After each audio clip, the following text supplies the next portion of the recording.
नमस्कार दोस्तों। लद्दाख के लोगों के लिए संघर्ष कर रहे सोनम वांगचुक को दिल्ली पुलिस ने हिरासत में ले लिया है। क्यों? क्योंकि अगर ऐसा ना करती पुलिस तो देश में असुरक्षा की स्थिति हो सकती थी, हालात बेकाबू हो सकते थे। बड़ी अजीब सी बात है दोस्तों। सोनम वांगचुक लद्दाख को संविधान की 6ठी अनुसूची में शामिल कराना चाहते हैं। लद्दाख को पूर्ण राज्य का दर्जा दिलाना चाहते हैं, जिससे स्थानीय लोग अपनी जमीन और सांस्कृतिक पहचान को बचा सकें। वांगचुक अपनी इन्हीं कुछ मांगों को लेकर प्रदर्शन, अनशन ना जाने क्या क्या कर रहे हैं, जिससे उनकी मांगों पर सरकार का ध्यान जाए, सरकार उन्हें सुने और उनकी मांगों पर विचार करे। लेकिन तब भी केंद्र की बीजेपी सरकार ने उन पर कुछ ध्यान नहीं दिया, जिसके बाद उन्होंने 1 सितंबर को 100 से ज्यादा लोगों के साथ लद्दाख टू दिल्ली पैदल मार्च की शुरुआत की। जैसे ही वांगचुक अपनी 700 किलोमीटर लंबी दिल्ली चलो पदयात्रा करते हुए हरियाणा से दिल्ली में दाखिल हुए तो पुलिस ने उन्हें रोक लिया। वांगचुक को लगा कि पुलिस सुरक्षा के लिए है, लेकिन बाद में पता चला कि उन्हें हिरासत में लिया जा रहा है। जिसके बाद वांगचुक ने सोशल मीडिया प्लेटफॉर्म एक्स पर एक वीडियो पोस्ट किया और कहा कि हम पंजाब से दिल्ली जा रहे हैं। रास्ते में हरियाणा और दिल्ली पुलिस की गाड़ियां हमें एस्कॉर्ट कर रही थी, लेकिन जैसे जैसे हम दिल्ली की ओर बढ़ रहे हैं ऐसा लग रहा है कि पुलिस हमें एस्कॉर्ट नहीं बल्कि एक तरह से डिटेन कर रही है। हमारी बस में 2 पुलिस अधिकारी आए और हमें बताया जा रहा है कि दिल्ली बॉर्डर पर 1000 पुलिसकर्मी तैनात किए गए हैं। आगे क्या होगा हमें नहीं मालूम, हमें बस ले जाया जा रहा है। दोस्तों, सोनम वांगचुक जो मांग कर रहे हैं वो इसलिए कि जब जम्मू कश्मीर से अनुच्छेद 370 हटाया गया था तब राज्य को 2 हिस्सों में बांट दिया गया, जिसमें लद्दाख को बिना विधानसभा के केंद्र शासित प्रदेश बना दिया गया।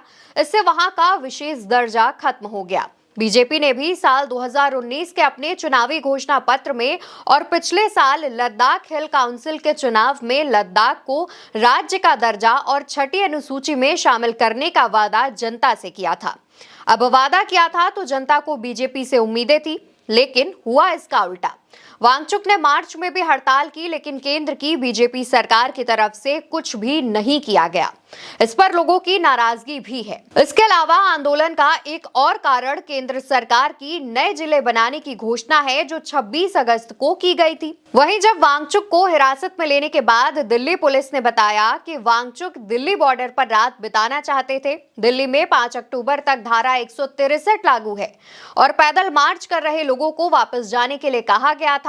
जब वे नहीं माने तब एक्शन लिया गया।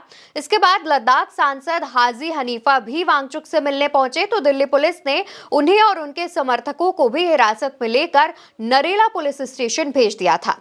वांगचुक को हिरासत में लिए जाने पर कांग्रेस सांसद राहुल गांधी की भी प्रतिक्रिया सामने आई। उन्होंने कहा कि सोनम वांगचुक जी पर्यावरण और संवैधानिक अधिकारों के लिए शांतिपूर्ण मार्च कर रहे सैकड़ों लद्दाखियों को हिरासत में लेना अस्वीकार्य है। लद्दाख के भविष्य के लिए खड़े होने वाले बुजुर्गों को दिल्ली की सीमा पर क्यों हिरासत में लिया जा रहा है? मोदी जी, किसानों की तरह यह चक्रव्यूह भी टूटेगा और आपका अहंकार भी टूटेगा। आपको लद्दाख की आवाज सुननी होगी। तो कुछ इस प्रकार से राहुल गांधी ने भी सोशल मीडिया प्लेटफॉर्म पर ट्वीट किया।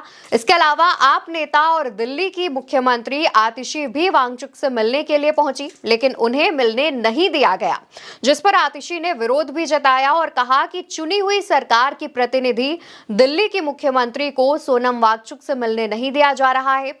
दिल्ली और लद्दाख को पूर्ण राज्य का दर्जा मिलना चाहिए। दिल्ली पुलिस को एलजी साहब से आदेश मिला है कि मुझे सोनम वांगचुक से नहीं मिलने दिया जाए। सोनम वांगचुक को क्यों गिरफ्तार किया गया और मुझे मिलने से क्यों रोका जा रहा है? इसके अलावा उन्होंने ये भी कहा कि केंद्र सरकार और भाजपा लोगों की आवाज और लोकतंत्र से डरती है।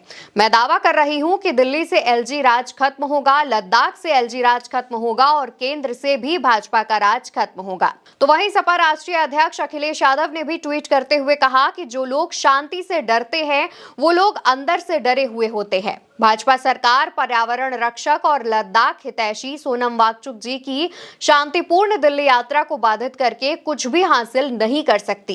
केंद्र अगर सरहद की आवाज नहीं सुनेगा तो उसकी राजनीतिक श्रवणहीनता कहलाएगी। दोस्तों, वांगचुक बीजेपी सरकार की बड़ी तारीफें करते थे और कहीं ना कहीं उन्हें बीजेपी सरकार से कुछ उम्मीदें भी थी, लेकिन उनकी उम्मीदों पर पानी तब फिर गया जब बीजेपी सरकार ने उनकी मांगों को नहीं सुना। और इस बार जब वो शांतिपूर्ण प्रदर्शन करने दिल्ली आ रहे थे तब भी उन्हें हिरासत में ले लिया गया। इस फैसले पर विपक्ष तो बीजेपी की निंदा कर ही रहा है, लेकिन लोगों में भी गुस्सा है। फिलहाल आपकी क्या राय है, कमेंट सेक्शन में जरूर बताएं।